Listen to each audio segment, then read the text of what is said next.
দেশের ফিলিং স্টেশনগুলোতে যখন তেলের জন্য হাহাকার, সাধারণ মানুষের মধ্যে যখন চরম আতঙ্ক, ঠিক তখনই যেন ফিল্মি কায়দায় জ্বালানি তেলের দাম বৃদ্ধির একটি বড় ধাক্কা থেকে দেশকে বাঁচালেন প্রধানমন্ত্রী তারেক রহমান। শনিবার প্রধানমন্ত্রীর কার্যালয়ে জ্বালানি পরিস্থিতি নিয়ে আয়োজিত এক উচ্চ পর্যায়ের বৈঠকে তিনি যে কঠোর সিদ্ধান্ত নিয়েছেন তা দেশের বর্তমান সংকটময় অর্থনীতিতে এক বড় স্বস্তি। নোভা এলইডি টিভি, ঝকঝকে ছবি, নিখুঁত শব্দ, ৫ বছরের ওয়ারেন্টি। নোভা মানি সঠিক মান, নিশ্চিত সেবা। বৈঠকের প্রেক্ষাপট ছিল অত্যন্ত গভীর।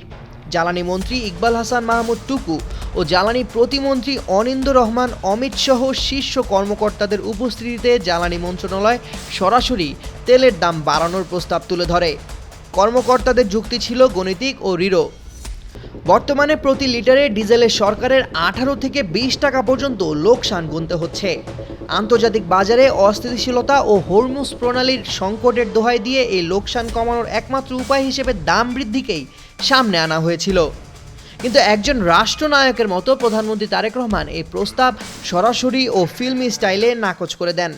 তিনি স্পষ্ট জানিয়ে দেন, লোকসান যাই হোক না কেন, কোনো অবস্থাতেই এই মুহূর্তে তেলের দাম বাড়িয়ে জনগণের কাঁধে নতুন বোঝা চাপানো যাবে না।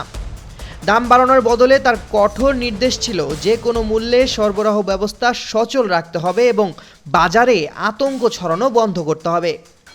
বাস্তবতা হলো, শনিবার রেশনিং শুরুর প্রথম দিনেই রাজধানীসহ সারা দেশে তেলের জন্য যে হুড়োহুড়ি ও বাকবিতণ্ডা দেখা গেছে, তাতে জনমনে চরম আতঙ্ক বিরাজ করছিল।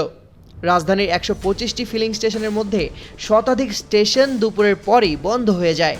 এমন এক অরাজক পরিস্থিতিতে দাম বাড়ানোর সিদ্ধান্ত আগুনে ঘি ঢালার মতো কাজ করত। প্রধানমন্ত্রী এই কঠোর অবস্থানের পর জ্বালানি বিভাগ নড়েচড়ে বসেছে।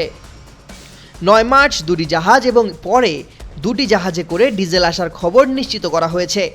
পাশাপাশি মজুতদারি ঠেকাতে রবিবার থেকেই সারা দেশে মোবাইল কোর্ট ও কঠোর অভিযান পরিচালনার নির্দেশ দেওয়া হয়েছে। Desk report, 21 television.